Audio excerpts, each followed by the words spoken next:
mayambu ahanumaktada ikoknona amadi taramna oksari PK channel pothaminasi khangminasi channel asina sayol khudingi nomaijing numit khudingi thamjaba Chayolgi Rashifal da ngasi September ki tang 23 tagina October ki tang 3 fawbagi oiba satliba ngasi dagi hawriba sayol asigi oiba Rashifal ni miyamda kudol tamjagadribasi channel asina sayol khudingi thamjariba Chayolgi Rashifal da miyamna tongan ba comment feedback pibirakpagi damakta channel asigi maikai dagisu ngamkhailitena haraujaba nungaijaba phongdoksari amadi mayamna pibirakpa suggestion feedback kudimaksu taram oksari haiba wafam asi ahanba muktada thamjari hauji kudol tamjarage Chayol asigi oiba haibadi September ki tang 23 tagina October ki tang 3 fawbagi oiba Chayolgi Rashifal kudol tamjage miyeng taminasi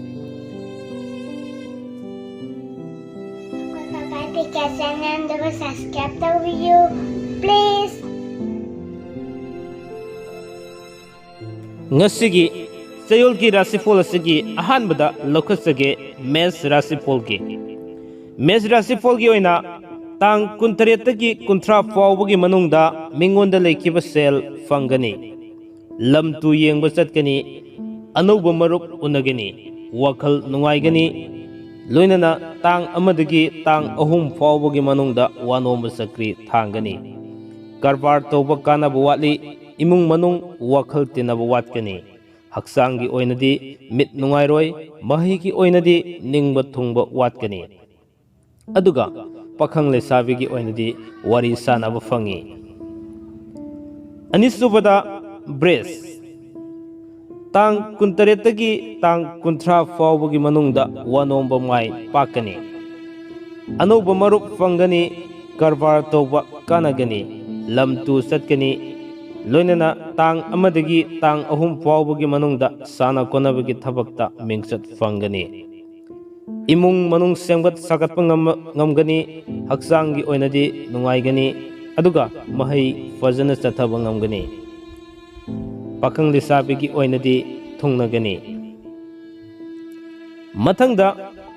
Mithun Rashifal gi laukhasage Mithun Rashifal gi oina tang 23 tagi 30 fawbagi manungda panduna laikhiba sel fangani anuba marup yamgani thika toba karbar toba lila drama sanabagi lamda mingchat fangani mina sanbigani amasung tang amadagi tang 3 fawbagi manungdadi lamda chatpa thoina kaite hairi sel makhong pangani imung manung semjin sajan bangamlagani haksangi oinadi akaiba thoina leite mahigi oinadi ningba thungba watkani pakhang lesabigi oinadi haina singnagani asumna mathangda karkat Rashifal gi oina tang 23 tagi 30 fawbagi manungda mingonda laikhiba sel fangani wakhal yamgani mathau singani kanabadi khara watkani lamda chatpa thoina kaide mari mata saugani aduga tang amadagi tang 3 fawbagi manungda pungni sei tawba kanagani leikai gi thabak thoramda pukning sangani sel makhong pangani ngagi karbar tawbada sel mangani haksangi oinadi akaiba thoina leiroi mahigi oinadi ningba thungde aduga pakhang lesabi gi oinadi haina singnagani haiba lei asumna mes bris methun karkat Rashifal mari asi kudol tamjakhraba matungda mathangda amuk singha Rashifal gi lakhasage singha rashi gi oina tang 23 tagi 30 fawbagi manungda lamda satkani sana khonabagi thabakta mingchat fangani karbar kanaba watkani fam hongani anuba marup fangani tang amadagi tang 3 fawbagi manungda wanomba sakri thangani jagoi sei tawba kanai leikai gi thabak thoramda pukning sangani amadi haksangi oinadi kaide pakhang lesabigi oinadi thungnagani mathangda kanya rasifon paikhatsage tang kuntaretagi kunthra fawbagi manungda imung manung wakhal tinabu watli ningba tungde wanomba sakri thangi anouba maruk fangani karbar thauba kanabu watkani tang amadagi tang ahum fawbagi manungda leifam hongi mina sel thauragani suba nomba kanai haksangi oinadi mit khara nungairak mahaigi oinadi ningba thungba khara watkani aduga pakhang leisabigidi muknei asumna mathang paikhat sarakpana mathangda lakusage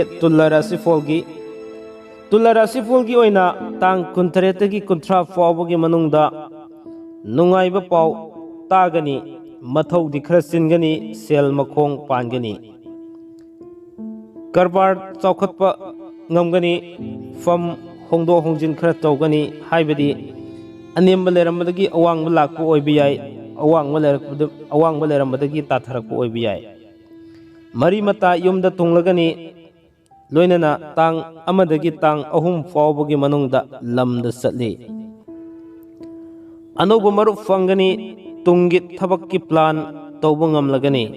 haksangi oinadi thoina kairoi mahaigi oinadi adumak fagani aduga pakhang leisabigi oinadi haina singnagani asumna mathang paikhat sarakpana basic rasifol amuk kudol tamjage basic rasifolgi oina tang kuntaretagi kunthra fawbagi manungda wakhal sarangnagani sel sangsatta adumak satkani habidi sang amoina satkani habini ningba thungba watkani suba nomba karwa tawba kanafam ikang oi fam hongani tang amadagi tang ahum fawbagi manungda lamda satpa kaide mina kalakpa khara leigani khara section biyo aduga marupna yeknaba oigani yamna naknana leinariba marup singdagi khara section ba tangai fade wanomba sakri hangani haksangi oinadi puk khara nungairoi khong amasung khongga mari leinaba pat makai khara nungairoi mahaigi oinadi ningba tungde pakhang leisabigi oinadi muknei mathangda dhanu rasifalgi oina tang kuntaretagi kunthra fawbagi manungda anouba paw khara taragani lairik iba ngamlagani mari mata sawgani anouba marup fangani sel makhong pangani loinana tang amadagi tang ahum fawbagi manungda wanomba sakri thangi wanomba kanaba watli fam hongi haksangi oinadi kaide mahaigi oinadi fai pakhang leisabigi oinadi haina singnagani mathangda makar rasifalgi oinasu tang kuntaretagi kunthra fawbagi manungda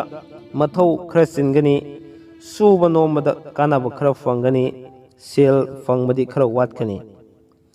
fam hongdo hongjin khara leigani ningbadi khara tungoi tang amadagi tang ahum fawbagi manungda mingonda leikiba sel amuk khara fangagani imung manung sengbat sagat pangam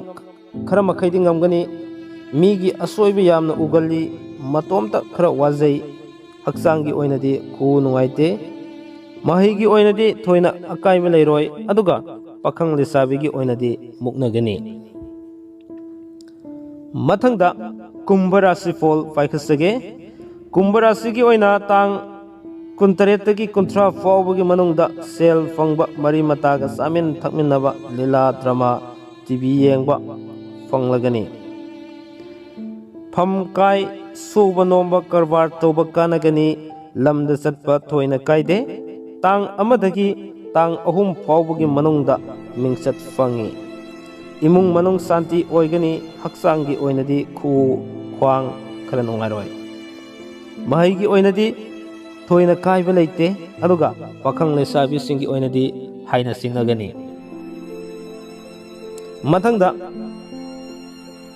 mathang sangsin lakpana aroiba rasifol da ngasigi rasifol asigi aroiba rasifol da lokatsaribasi minna rasifol minna गी ओइना तांग 23 तगी